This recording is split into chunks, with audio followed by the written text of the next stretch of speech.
সকলোকে ধন্যবাদ আৰু নমস্কাৰ জনাইছোঁ। আপোনালোকক অনুৰোধ জনাইছোঁ, জুবিন আহিব এতিয়া।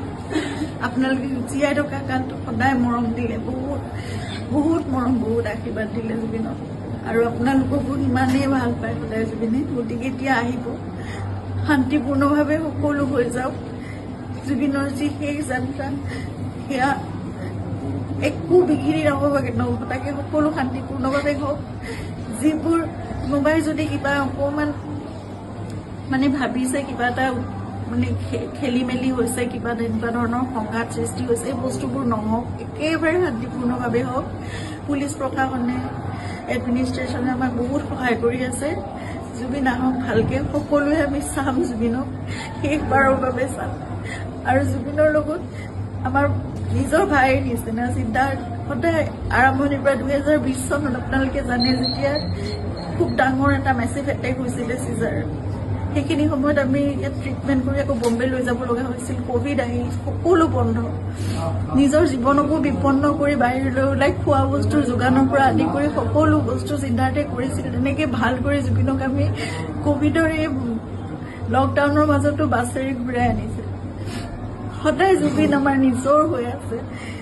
আৰু আমি কিবা এষাৰ কথা ক'লেও সিদ্ধাৰ্থৰ কথা জুবিনে কেতিয়াও তাৰ গাত টোপ এটা পৰিবলৈ নিদিয়ে। আজি তাক জুবিনৰ সেই যাত্ৰাত থাকিবলৈ দিয়ক। আপোনালোকে যি তাৰ বিষয়ে, তাৰ বিপক্ষে যদি কিবা ভাবিছে, সেই বস্তুবোৰ আপোনালোকে আপোনালোকৰ মনৰ পৰা উলিয়াই দিয়ক। সকলো থাকক একেলগে, আমাৰ পৰিয়ালটো একেলগে থাকক, আমাৰ নিজৰ মানুহবোৰ। কাৰণ মই জানো কাইলৈ মোক সিদ্ধাৰ্থৰ ছাপোৰ্ট লাগিব, সি মোৰ কাষত নাথাকিলে মই একো কৰিব নোৱাৰিম। জুবিনৰ বহুত আধৰুৱা কাম আছে, এইবোৰো আগবঢ়াই নিব লাগিব। এই ল'ৰাটোক আহিবলৈ দিয়ক।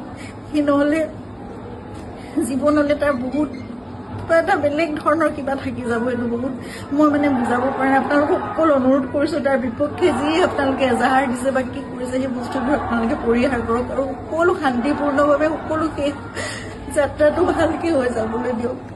সকলোকে অনুৰোধ জনাইছোঁ আপোনালোকে। দিনতে যেন পৃথিৱীখন আন্ধাৰ হৈ গ'ল, এক অপূৰণীয় ক্ষতি। অসমখনে, অসমৰ ৰাইজে কেনেকৈ জনাব বিদায়?